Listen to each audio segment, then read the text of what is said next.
Dans les coulisses d'un test audacieux à Tokyo, une mini-soufflerie propulse un mini-avion à une vitesse stupéfiante de 1490 km/h. Ce petit engin de 48 cm emprunte le chemin des cieux à Mach 1,4, défiant les lois de la physique dans un tunnel étroit de 3 mètres sur 3. Mais derrière cette prouesse se cache un projet colossal de la NASA.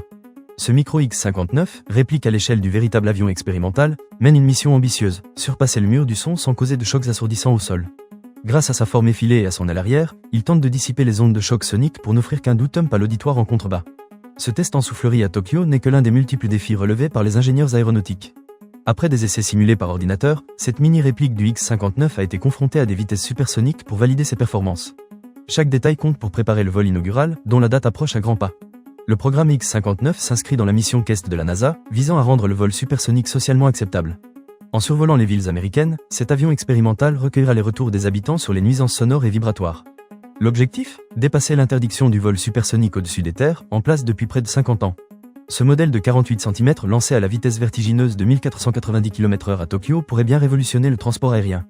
Avec des vols transatlantiques en 3 heures sans perturbation excessive au sol, il offre un aperçu alléchant d'un futur supersonique plus discret et respectueux de l'environnement. Les yeux du monde entier sont rivés sur cette prouesse technologique qui pourrait bien changer la donne dans le secteur de l'aviation.